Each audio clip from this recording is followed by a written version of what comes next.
Estás escuchando Café con Luber, con la conducción de María José Lubertino.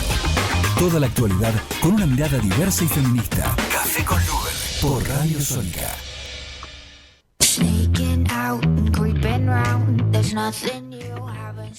Hola, ¿qué tal? ¿Cómo están? Disculpen la demora, teníamos algún problemita técnico en la radio. Bueno, una semana más, esta semana por supuesto, arrancamos con paro de las universidades nacionales, paro docente, no docente, 3 días de paro y movilización, y seguramente en breve, porque la situación de la falta de recomposición salarial es bastante grave.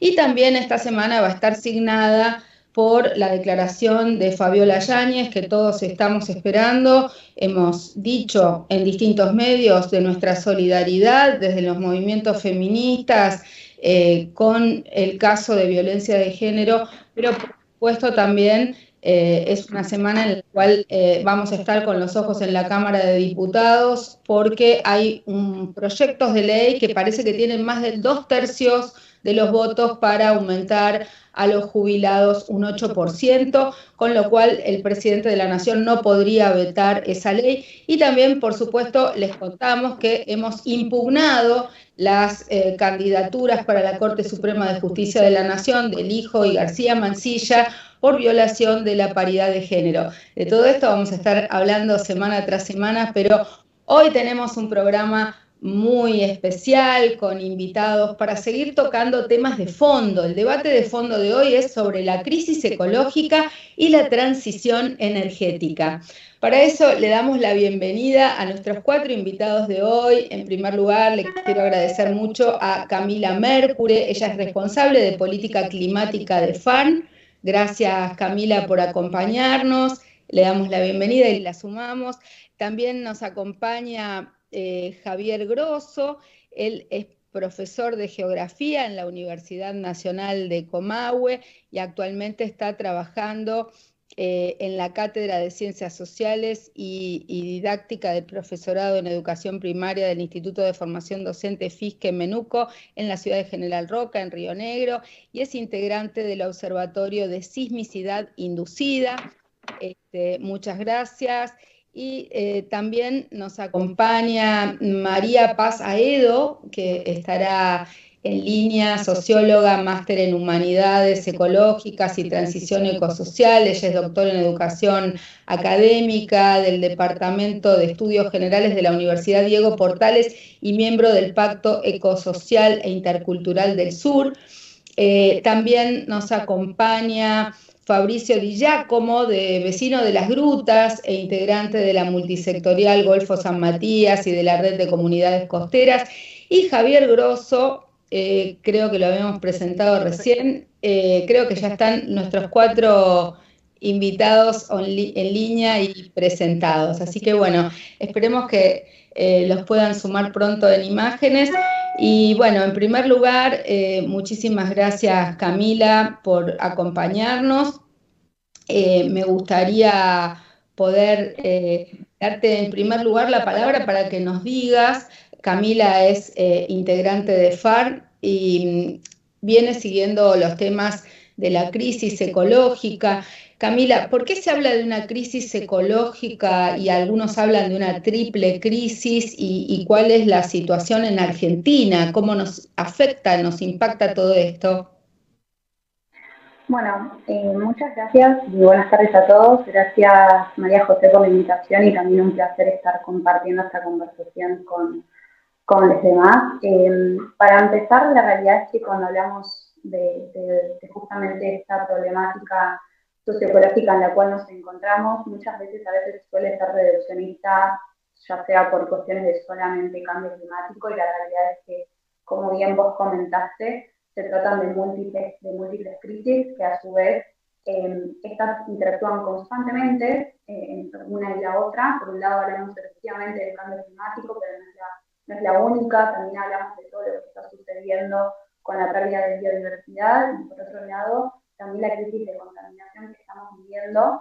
Y la realidad es que hay que tener en cuenta que un poco todas estas crisis y todas estas problemáticas socioambientales que vemos hoy en día están muy relacionadas con la manera en la cual nos hemos desarrollado, en caso de que corresponda la palabra desarrollo, a lo largo de los, digamos, ya podríamos poner como fecha tal vez de la revolución industrial, la manera en la cual empezamos justamente a interactuar con la energía, por ejemplo, y esta necesidad de consumir y por lo tanto producir aún más.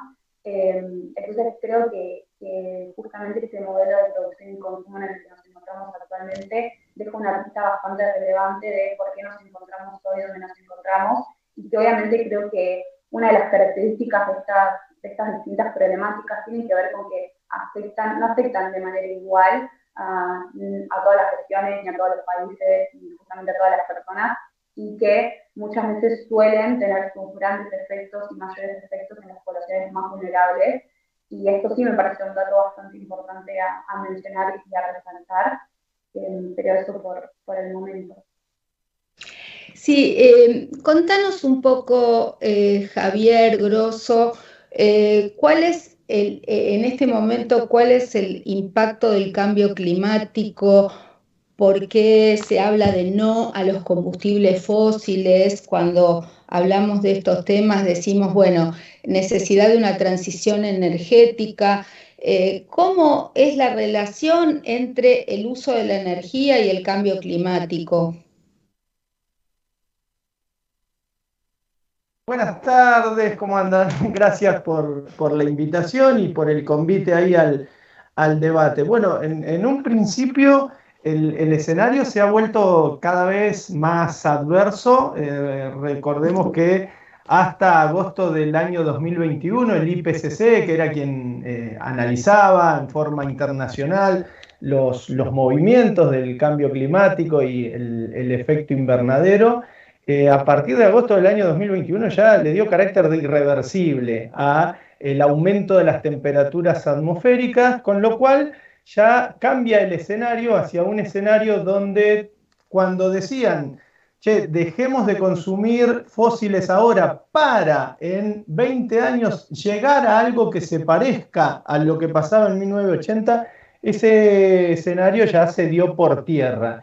El cambio climático está generando una aceleradísima profundización de torrencialidad de tormentas, de inundaciones, de cuestiones que también se vinculan directamente a lo sanitario, la llegada de mosquitos transmisores, vectores de enfermedades hacia espacios donde antes las temperaturas no le permitían desarrollarse, entre muchas otras, entre muchos otros aspectos que cada vez se nos empiezan a meter más en la vida cotidiana. Hoy el escenario, junto con Fabri, estamos en la misma provincia. Yo estoy en un extremo de Vaca Muerta, el extremo productivo, y Fabricio está en el extremo por el cual se quiere sacar la exportación de vaca muerta allá en la costa rionegrina.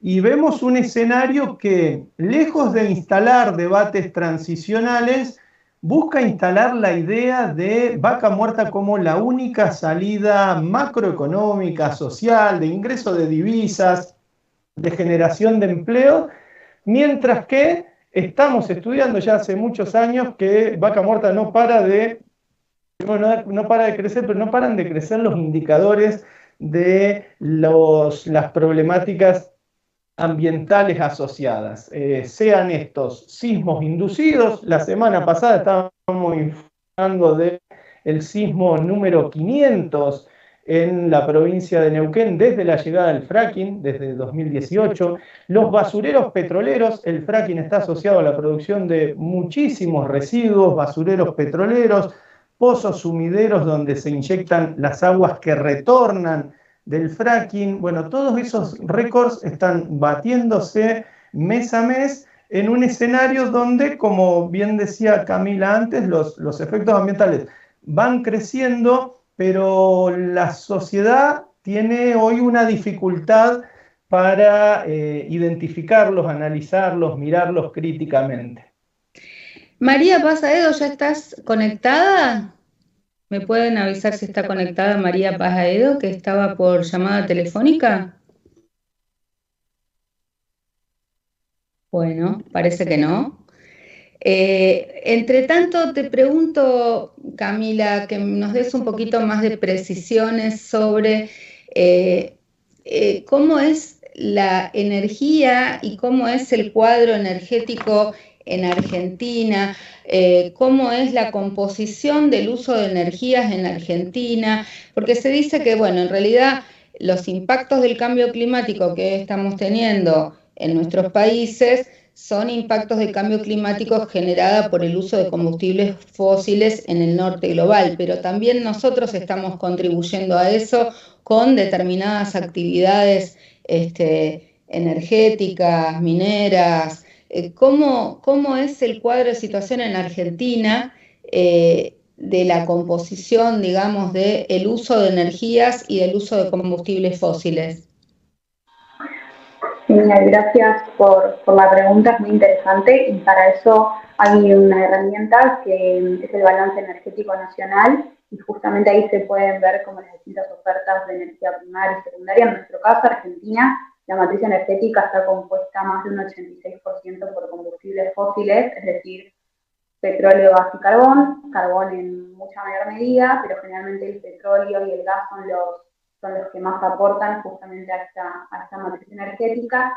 Y luego hay una porción muy pequeña que le queda a las energías renovables que no llega al 14%, entonces efectivamente se puede ver cómo nuestro país depende mucho y en gran medida, y desde ya hace varios años, de los combustibles fósiles.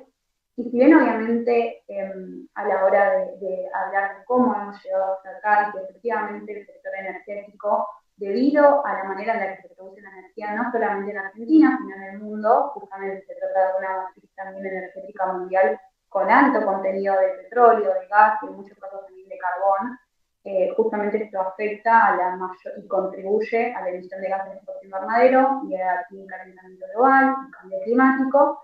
Pero bueno, en Argentina justamente hay una gran incidencia de lo que corresponde al gas y al petróleo puntualmente. Y si bien efectivamente hay otros países, como los países del norte global, que tienen mayores responsabilidades, porque bueno, de acuerdo también a datos y a registros históricos, las emisiones han venido por parte y gran parte de los países del norte global. Argentina también tiene algo que hacer y esto no hay que dejar de tenerlo en cuenta. Muchas veces cuando se habla de los distintos porcentajes que los países tienen en la emisión de gases de efecto invernadero y el cambio climático, se suele asociar como que Argentina tiene menos del 1% y a veces cuando uno se pone a pensar en términos cuantitativos o numéricos, un 1% parece muy poco, pero bueno, después cuando uno lo analiza en la región, por ejemplo, en América Latina, Argentina es uno de los países que más emite, y que obviamente hay que justamente empezar a implementar medidas para reducir estas emisiones, pero creo que acá lo más importante, que tiene que ver un poco con lo que sucede en el sur global, pero particularmente también en la región, es que esta transición, la necesidad justamente de reducir la utilización y el consumo de los fósiles, también tiene que tener en cuenta todas las problemáticas sociales y ambientales que tenemos hoy en día, y tiene que tener en cuenta justamente la necesidad de abastecimiento interno, tiene que tener en cuenta que hoy en día, por ejemplo, en nombre de la transición y en muchos sectores como en el norte de nuestro país, se extrae litio, y eso efectivamente afecta no solamente a los ecosistemas, sino también a las comunidades que allí están. Entonces esto sí me parece importante, que muchas veces cuando hablamos de abordar el cambio climático, efectivamente es súper importante, y es algo que lo trabajamos, y no tenemos que dejar de tener en cuenta que justamente estas transiciones también tienen que tener en el centro un componente de justicia social y no olvidarnos de que no puede ser una transición a cualquier costo. ¿Cuáles son los impactos que hoy tiene la explotación hidrocarburífera y estas formas más sofisticadas y nuevas de explotación, como es el caso del fracking? Javier, cuéntenos un poco qué impacto tiene esto en las provincias donde sucede, en Neuquén, en Río Negro, ahora vamos a hablar del Golfo San Matías y también de la salida al mar de esta explotación, pero hoy, ¿qué está pasando en estos lugares donde se explota? Los sismos, el agua, ¿cuáles son los efectos inmediatos y los daños inmediatos en estos espacios de explotación ecocida?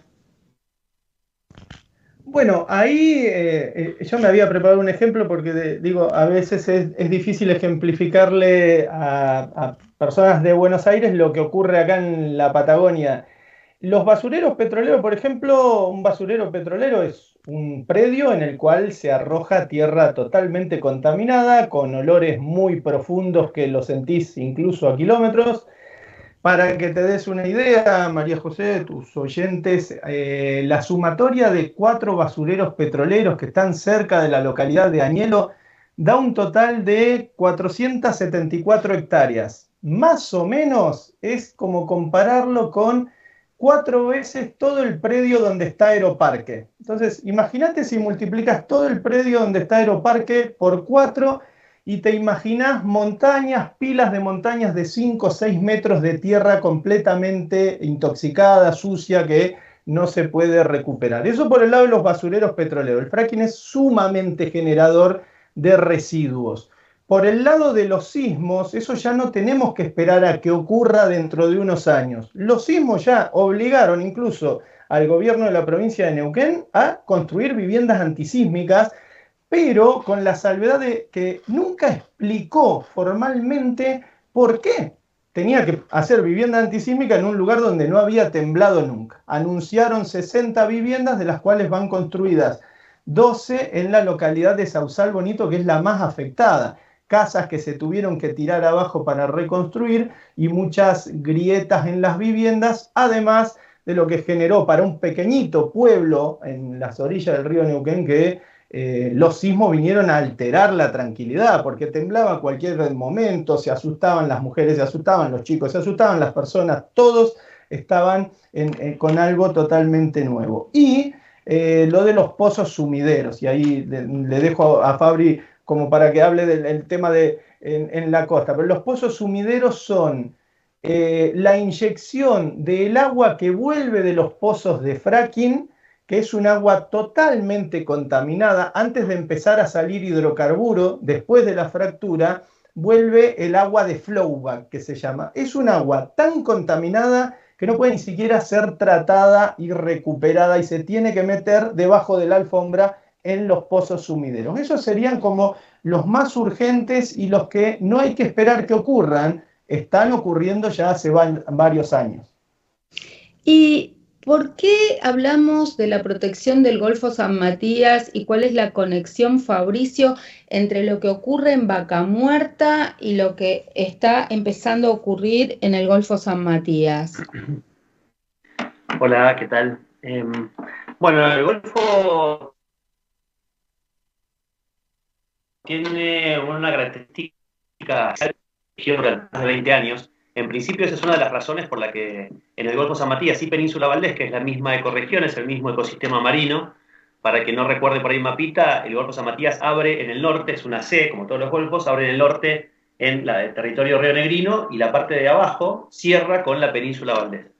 Es decir, que esta ley que surgió en el 99, producto de luchas populares, de 4 años de luchas populares, justamente en contra de un puerto petrolero en aquel momento, nos defendió y ahora la modificaron para que se instalen este puerto petrolero, que sería la expansión de Vaca Muerta hacia el mar, y ahora aparece también un nuevo personaje en escena, que es la planta de GNL. Estamos hablando de una zona altamente sensible, con varias áreas naturales protegidas, con un parque nacional. Península Valdés es Patrimonio de la Humanidad, según la UNESCO, un golfo donde hacen vida la ballena franca austral, por ejemplo, pingüino de Magallanes, colonias de lobos marinos, infinidad de aves y de peces. Uno de los recursos pesqueros principales de la provincia y del país, que es la Marusa, tiene una de las áreas principales de reproducción, de cría y reproducción, cerquita de Punta Colorada, que sería donde quiera instalar el puerto petrolero. Y como decía Javier recién, tenemos la certeza de lo que genera estos proyectos extractivistas. Las características específicas con el fracking son específicas por ahí de Vaca Muerta, pero sabemos que los proyectos extractivistas tienen la misma lógica, que tiene que ver con esto, con el saqueo de nuestros bienes comunes, llamados también recursos naturales, y con la contaminación del ambiente, generando zonas de sacrificio, y por consiguiente de las comunidades que hacemos vidas en estos territorios. Entonces, desde el Golfo San Matías y Península Valdés es un no rotundo que levantamos cada vez que podemos ante este proyecto, ante estos 2 proyectos ahora, el de planta de GNL y el de Puerto Petrolero, asumiendo que todavía es un golfo, es uno de los últimos ecosistemas marinos que no ha sufrido la contaminación por hidrocarburos. Entonces, consideramos aún más necesario protegerlo y defenderlo, sobre todo teniendo en cuenta esta catástrofe mundial de crisis climática y específicamente el ejemplo fatídico que tiene Vaca Muerta sobre los territorios del norte de Río Negro y de Neuquén. ¿Cuál es el impacto, Camila, de la aprobación del RIGI, este llamado RIGI, que es esta especie de incentivo a supuestas inversiones para el mal desarrollo? ¿Qué impacto puede tener en todos estos temas que estamos hablando en el sector energético y en los lugares que estamos intentando proteger? Bien, gracias por traer este tema. La realidad es que uno de los principales, o el principal, tiene que ver con que en la creación justamente de este régimen no hay ningún artículo, ninguna cláusula que hable o que tenga en cuenta por lo menos la variable y el aspecto ambiental. Entonces, en este sentido, todo lo que nosotros conocemos como evaluación ambiental estratégica, evaluación de impacto ambiental no estaría contemplado. Entonces, sin más, se podría avanzar sobre lo que mencionaban anteriormente Fabricio y Javier, sobre los territorios, extraer a mansalva todos estos bienes, con esta finalidad o esta supuesta finalidad de traer divisas de afuera, pero la realidad es que justamente estos proyectos, por un lado, son sumamente dañosos para el ambiente y las comunidades, y a su vez tampoco contemplan ningún eje de participación ciudadana, que es algo que justamente desde todas las organizaciones siempre es algo que es una bandera que se levanta, porque no puede no haber participación, no puede no haber involucramiento por parte de las personas y las comunidades que van a estar en aquellos territorios. A su vez, también algo que es sumamente problemático es que todos los insumos que se necesiten para dichos proyectos tendrá prioridad justamente los proyectos en cuestión. Y por ejemplo, en el sur hay una cuestión muy importante, lo que tiene que ver con el agua. Entonces, ya de por sí hay déficit hídrico, y qué es lo que pasaría en el caso que se desarrollen todos estos proyectos. Entonces, creo que toda esta cuestión social y ambiental es muy importante y no es tenida en cuenta. Y también se puede ver cómo el régimen plantea muchos beneficios para seguir extrayendo para seguir fomentando las actividades extractivistas que hoy en día conocemos, tanto en el sur como en el norte de nuestro país. Y justamente el peligro mayor radica en que no se tiene consideración alguna sobre el aspecto social y ambiental y todo lo que eso conlleva.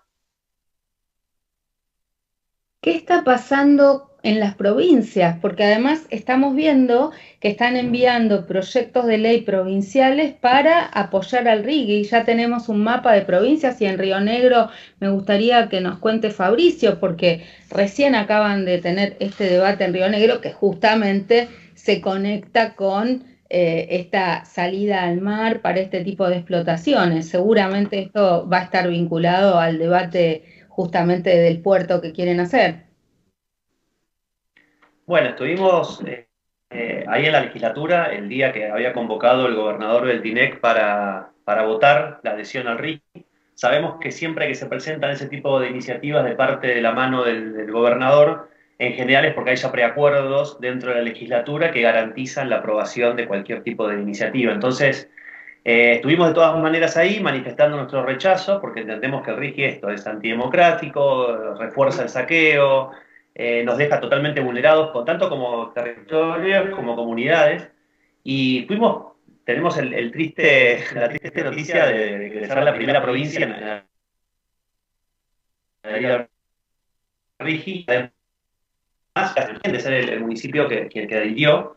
Y entendemos que hay toda una lógica de funcionamiento que tiene que ver con relaciones de poder, donde se impone la lógica extractivista a través de las corporaciones transnacionales, que tienen la palanca para mover voluntades, porque incluso, más allá de que tuvo algo de resistencia en la legislatura de Río Negro la adhesión al RIGI, de algunos de 10 o 12 legisladores y legisladoras, la gran mayoría, sin importar el partido político, lo aprobaron cuando es un régimen que es abiertamente antidemocrático y contraría la Constitución en muchísimos puntos.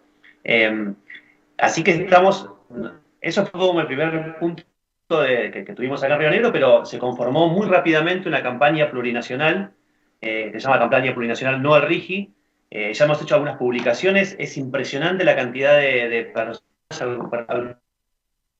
agrupaciones de derechos humanos ambientalistas, autoconvocadas. Bueno, hay muchísimas personas, por suerte organizaciones, de todo el territorio, de todo el país, porque es muy fuerte el rechazo que genera el RIGI en las comunidades anunciando que adhieren al RIGI. Bueno, hace bastantes años que venimos hablando de transición energética y de hecho el Gobierno Nacional y la Secretaría de Energía ha venido llevando adelante distintos mapeos, investigaciones, con aportes de distintas instituciones, universidades, organizaciones no gubernamentales que presentaron escenarios alternativos para una transición energética, de lo cual todo lo que se ha ido mostrando, nada se ha utilizado. Y tuvimos la expectativa con la crisis del COVID de que íbamos a cambiar el modelo, que iba a haber algún cambio, pero lo que vemos es que a la salida del COVID, los gobiernos y los estados de América Latina y el Caribe han profundizado el modelo extractivista hidrocarburífero y la explotación de esta matriz. ¿Cómo debería ser esa transición energética, Camila? Bueno, tal cual lo que mencionás, María José, cuando creo que primero tenemos que partir de una base de que, para bien o para mal, el término y el concepto de transición energética puede ser bien utilizado o mal utilizado. Por un lado, desde ya tenemos que tener en cuenta que cada país y que cada región justamente tiene distintas características, condiciones, necesidades y prioridades. Por lo tanto, esa transición, no solamente en el sector energético, en todos los demás sectores que también contribuyen con estas crisis sociales y ambientales, va a ir variando, pero algo que sí me parece importante es que hoy en día, sí, en nombre de la transición energética, por ejemplo, se llevan a cabo un montón de actividades que son dañosas tanto para el ambiente como para las comunidades. Y un ejemplo de ello tiene que ver, por ejemplo, con que a la hora de hablar, por ejemplo, de energías renovables, hay veces que se incluyen desde energía nuclear, en hidrógeno verde, etcétera. Y hay que tener en cuenta que en realidad el punto central de la transición energética tiene que estar situado justamente en, más allá de un abastecimiento, de que todas las personas puedan contar con un acceso justo, accesible, adecuado a la energía, es decir, empezar a disminuir la pobreza energética con la cual los países del sur global contamos. Eso me parece que debería ser muy importante. Y sí, efectivamente, esto tendría que ir de la mano de tecnologías que tengan una menor intensidad de emisiones de gases de efecto invernadero, pero esto no puede ser a cualquier costo. Esto tiene que ser justamente con participación ciudadana, se tiene que escuchar a las personas. No pueden ser, por ejemplo, proyectos que sucedan en áreas protegidas, como mencionaban anteriormente Fabricio, Javier.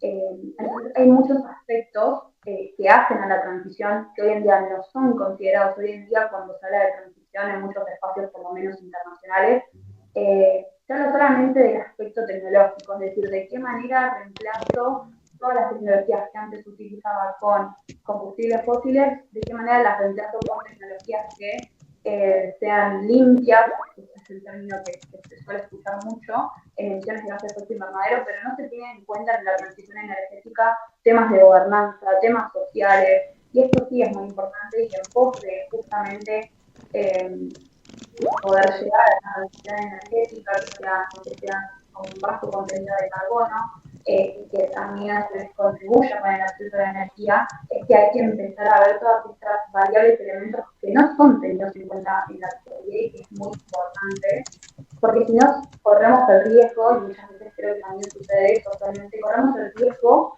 de situarnos solamente en una cuestión reduccionista de emisiones de gases de efecto invernadero, solamente para la mitigación del cambio climático. Y hay otras problemáticas que hacían la relación ambiente y que tienen que ser. Sí, me parece muy interesante en este punto profundizar en esta idea de hay una transición, es posible, pero también hay falsas soluciones. Le damos también la bienvenida a María Paz Aedo, que la habíamos presentado y ya está conectada. Me gustaría escuchar en este sentido tanto a María Paz, que finalmente desde Chile se pudo conectar. Muchas gracias. Estamos hablando de la transición energética y justo vos sos una referente en esto de las falsas soluciones, ¿no? Compartinos un poco tu perspectiva, tu punto de vista sobre todo en los temas que tienen que ver, se habla de los combustibles verdes, se habla de las energías verdes, ahí tu expertise, María Paz. Bueno, no sé si me escuchan bien, ¿se oye bien? Perfecto, perfecto. Vale, genial. Primero, bueno, las disculpas por no haber entrado antes, es que no tenía Skype hace muchos años, entonces no había podido configurarlo, pero ya está. Gracias por la paciencia. Y bueno, si repito algo de lo que ya venían conversando también, disculpas por si hay alguna reiteración, pero me imagino que, bueno, venían hablando ustedes también de las cuestiones de desafíos de transición justa en un momento crítico, de crisis global y todo.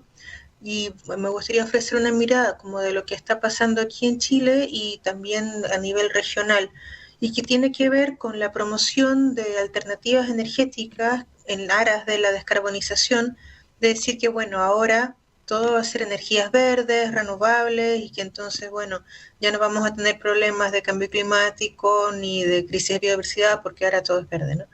Y sin embargo, lo que se está promoviendo en realidad es una manera de generar energía que reproduce y actualiza las formas históricas de la producción mineroenergética en nuestra región. El problema que tenemos y la trampa de esta transición, que es un poco lo que estamos hablando, es, bueno, de repente vamos a dejar de tener autos con nafta, vamos a tener autos con litio, pero vamos a terminar reventando otros ecosistemas que todavía están en pie. Entonces, ¿cómo se sale de estas trampas? Por un lado, sin entrar en las falsas soluciones, pero ¿cómo se hace una transición energética que responda a las demandas locales, a las necesidades nacionales, a que sea tranquila, prolija, ordenada? Porque después está también la otra cuestión que dicen, bueno, no hay la inversión que hace falta para reemplazar los hidrocarburos,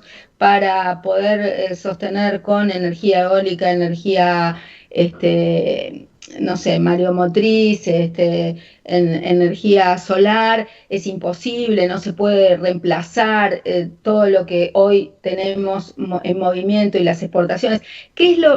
¿Cuáles son los mitos, las mentiras? ¿Qué es lo que sí se puede?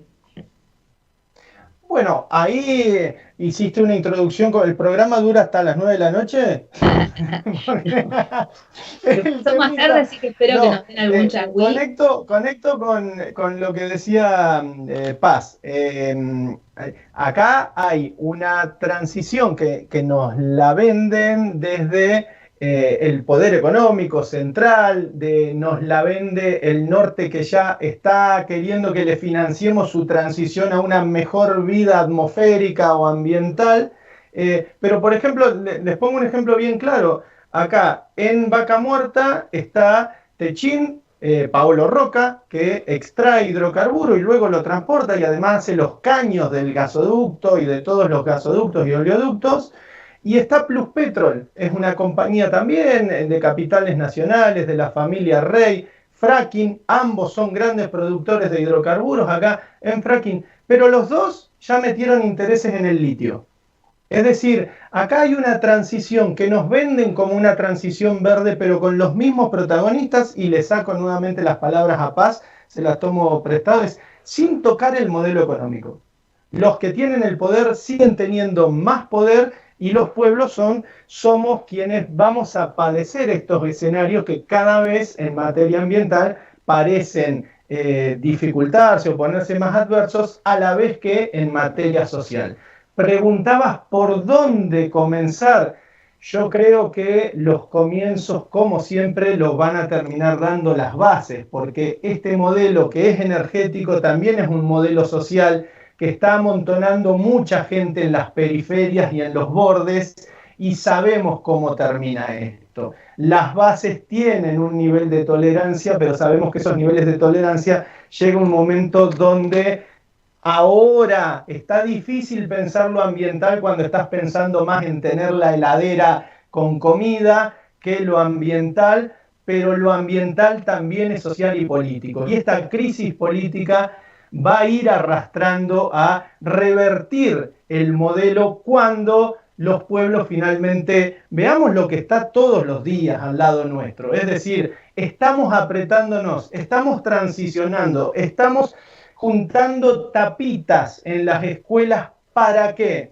Para que Paolo Roca tenga su compañía Tecpetrol en paraísos fiscales, para que Miguel Ángel Galuccio también lo tenga, para que Vaca Muerta sea un saqueo.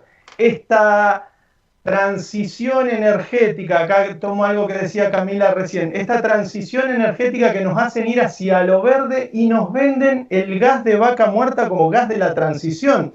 Acá hay una cuestión técnica que a veces se desconoce. No hay pozos de gas o de petróleo en Vaca Muerta. Hay pozos de hidrocarburo no convencional, que arriba se separa en gas y petróleo. Pero con este gas, que además no hay ninguna transición, sacás gas, en algún lugar del mundo se va a quemar y va a emitir dióxido de carbono o va a salir metano. ¿Qué transición hay si seguís sacando gas? El gas genera menos gases que el petróleo o que el carbón, pero a la vez, con ese gas de Vaca Muerta, por el mismo caño te está saliendo el petróleo. ¿Qué vas a hacer con el petróleo? Lo vas a vender, se va a consumir. Es decir, hay una falsedad detrás de eso que hoy, como principal herramienta, lo que nos está dejando hoy para iniciar ese proceso es la de decir, al menos denunciar que hay una farsa detrás de esto, que estas transiciones no son transiciones y que decir que el gas que genera dióxido de carbono es un combustible de transición hacia lo verde es una verdadera falsedad. María Paz, en el mismo sentido. Bueno, hablar de falsas soluciones es mirar y revisar, tal como decía Javier, por qué decimos que son falsas. Porque en el fondo lo que estamos intentando señalar es que si no miramos el sentido, el para qué y para quién, es lo que se extrae, lo que se produce, la solución nunca va a ser realmente una solución. Lo que nosotros esperaríamos es que solución se entienda por solución algún proceso, en realidad cualquier proceso que esté orientado genuinamente a resolver las necesidades energéticas de las comunidades, entendida la energía como un derecho, sin alterar y sin poner en riesgo las condiciones socioecosistémicas de esas mismas comunidades y del territorio en general y del planeta en su conjunto. Es decir, poder resguardar simultáneamente los criterios de cuidado y reproducción de la vida en términos de los cuerpos y los territorios que la constituyen. ¿Sí? Eso podría entenderse como una solución. Cualquier cosa que no vaya en esa dirección la entenderemos como falsa porque es precisamente contraria a la posibilidad de la existencia de la vida misma y también porque tiende a promoverse como una solución sin serlo. Es decir, que hay una suerte de engaño en el relato, en la narrativa que se está construyendo sobre la transición energética que intenta demostrar que solamente el criterio de que algo sea libre de emisiones es suficiente para considerar que es una solución. Y nosotros estamos diciendo de manera insistente que ese es un criterio necesario, pero no suficiente para tener una solución como solución, que es necesario tener esta mirada integral, ecosistémica y compleja de cómo funciona la vida, así de básico en realidad, para poder imaginarnos cómo entonces queremos hacer para seguir siendo una especie viable en el planeta, que eso es también de lo que estamos hablando. Y por supuesto, para poder entender que esa viabilidad no puede sostenerse en la medida que solamente unos pocos disfrutan de los beneficios del modelo y la mayoría padece las consecuencias, ¿sí? Y por mayoría me estoy refiriendo no solo a las personas, sino a lo humano y lo no humano que constituye los territorios, que es ahí donde se depositan todas las afectaciones. y que siga siendo parte de los costos externalizados de la gran industria y que en ocasiones establece medidas de compensación que en comparación a los daños no compensan, en realidad simplemente limpian la imagen o bien contribuyen a que la empresa se apruebe circunstancialmente con unas promesas que nunca se cumplen. Como estas mismas empresas de nuevo energético están instalándose en los territorios ofreciendo empleo, que es lo que han hecho históricamente todos los megaproyectos. Pero sabemos que no es verdad, que en la práctica ese empleo puede ocurrir circunstancialmente en la fase de construcción, lo que también genera unos daños y unos impactos en los territorios, porque llegan muchos trabajadores, colapsan la estructura, se generan problemas con el transporte de materiales, con el traslado de equipos, etcétera, y que luego se van y queda ahí el despojo de todo esto y además queda la cesantía, ¿sí?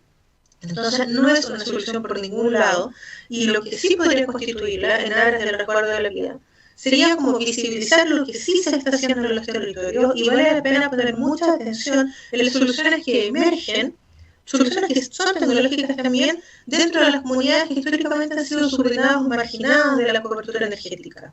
Yo estaba pensando, por ejemplo, en Colombia, la enorme cantidad de propuestas de trabajo comunitario que existe en relación a las energías comunitarias, que efectivamente han conseguido llevar allí energía en donde el Estado no llega y los privados tampoco, y donde no hay ni seguridad, ni cobertura, ni continuidad del suministro energético, y que sin embargo, como son alternativas que no dependen de la gran red, sino que energía que se produce en el territorio y para el territorio, efectivamente logran sacar del umbral de pobreza a familias, hogares y comunidades que de otra manera no sentirían, ¿sí? Y estamos pensando no solamente en esas energías como una cuestión marginal, sino que efectivamente cuando hay una crisis, incluso aquello que parecía seguro y estable también entra en crisis.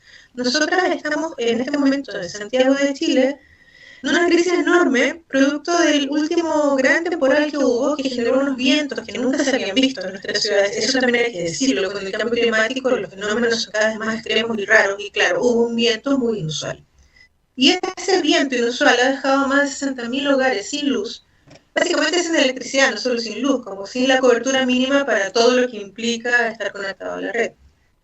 Y entonces ahora por primera vez en varios años tenemos una conversación que se ha abierto en relación a la concesión de este monopolio energético que lo tiene Enel, que es una empresa en realidad privatizada de lo que antes fue la industria energética en Chile. Eso tiene larga historia, y se abre una pregunta como de, bueno, ¿cuál es el límite de estas concesiones? ¿Es posible generar una caducidad? Y sin embargo no se abre todavía más la conversación, y que sería muy interesante hacerlo, de cuál es el rol del Estado en esto. Es decir, hablar de expropiación aquí en Chile es algo así como un sacrilegio, pero valdría la pena pensarlo, así como, bueno, si la empresa no es capaz, siendo el monopolio de energía, de garantizar la cobertura, bueno, tendría que hacerlo el Estado. Aquí uno dice eso y te mandan a Venezuela inmediatamente, así como eso no se puede ni decir. Pero tampoco se puede decir, bueno, si la empresa energética monopólica no lo logra, ¿no será entonces que tendríamos que revisar toda la normativa que está parada en reformas de autogeneración, net metering, que también es que cada comunidad, familia pueda inyectar a la red, que está llena de trabas y que no se fomente, y existe un descuido de la política energética en esa dimensión, que es precisamente la que permitiría garantizar la seguridad de cobertura de suministro cuando hay una crisis climática o cuando la empresa energética grande no llega. Esa conversación está clausurada bajo el supuesto de que lo que en realidad importa es mantener el negocio de la energía. Entonces, existen las alternativas, están emergiendo. Es cosa de abrir la conversación y tener la disponibilidad de escucharse también. No estamos ni siquiera diciendo como ya, echen mañana a esta empresa, porque sabemos que eso tiene muchos costos. Ustedes que entiendan la medida. Imaginen que en un país con un gobierno que puede poner al menos algún tema en conversación en un contexto como el nuestro, donde parece que no hay viabilidad para las conversaciones, creo que es más difícil. Pero de todas maneras, mi pregunta final para Fabricio y Camila, ¿cómo nos organizamos desde las sociedades civiles, desde los ámbitos académicos, desde las comunidades, para esta transición energética, y qué cosas se pueden hacer desde lo local, desde lo territorial? Porque en realidad es mucho más eficiente cuando se piensan los sistemas energéticos desde lo local. Generación local de energía, consumo local de energía, no grandes traslados, grandes distancias, estas mega hidroeléctricas en una punta del país o en otro, no sé, lo que fue la década del 70 o del 60 ya tendría que pensarse de una manera distinta hoy. ¿Qué piensan Fabricio y Camila para cerrar? Bueno, voy. Yo creo que desde las comunidades estamos organizadas.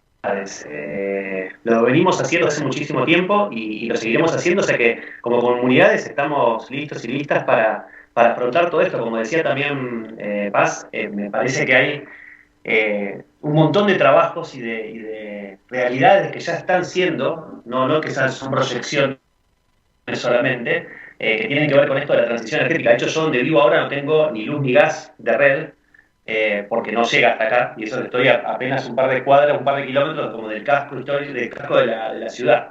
Entonces me parece que, por ejemplo, esto que te comentaba de la campaña plurinacional No Rigi, de la red de comunidades costeras, que somos 4.500 kilómetros de costa unidos a través de comunidades, organizaciones, asambleas, vecinos, vecinas. Las asambleas de Currule-Fu en la provincia de Río Negro, las asambleas de las Huach en la provincia de Chubut, y así en cada territorio las comunidades nos organizamos y nos articulamos desde lo regional y también estableciendo redes que superan lo regional. Entonces, hay soluciones y hay maneras que ya están en la práctica, están siendo, con todo lo que nos cuesta, la horizontalidad, la solidaridad en un contexto tan agresivo, tan violento, tan frustrante muchas veces, tanta necesidad urgente, pero tenemos siempre que la respuesta es colectiva, solidaria, horizontal, y que se está dando en la práctica a través de todas estas redes que, por suerte, de las que formamos parte, así que estaremos siempre y seguiremos dispuestos y dispuestas a construir esta transición y este futuro posible donde quepamos todos. Gracias. Camila, últimos segundos, porque estamos yéndonos ya idos. Genial, gracias María José. Bueno, adhiero a lo que dijo Fabricio. Creo que acá es importante justamente seguir fortaleciendo ya los vínculos y los lazos y las estrategias y las alianzas que hay entre los distintos sectores.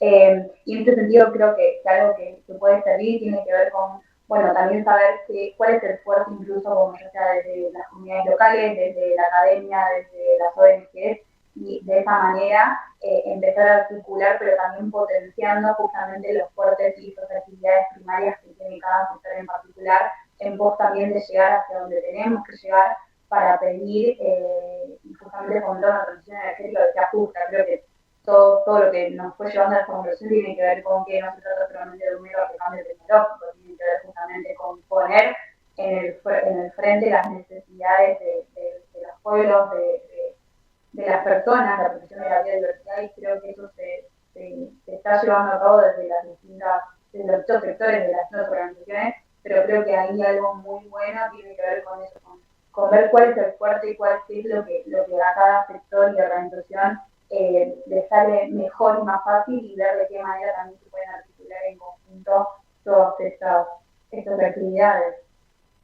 Bueno, muchísimas gracias a los cuatro. La semana que viene vamos a seguir hablando de transición energética y nos vamos a meter en el tema del litio, que también se las trae y es otra de nuestras cuestiones más graves. Pero bueno, vamos a agradecerles muchísimo a los cuatro invitados de hoy: Fabricio Di Giacomo, vecino de Las Grutas, integrante de la multisectorial del Golfo San Matías; Javier Grosso, que nos hablaba desde el Observatorio de Sismicidad Inducida desde Río Negro, General Roca; Camila Mercure de FARN, acá Argentina; y por supuesto, muchas gracias María Pasaedo desde Chile. Ella está en el Máster de Humanidades Ecológicas y Transición Ecosocial de la Universidad Diego Portales y en el Pacto Ecosocial Intercultural del Sur. Muchas gracias a los cuatro, y seguimos tratando de poner desde nuestra perspectiva ecofeminista la vida en el centro y el cuidado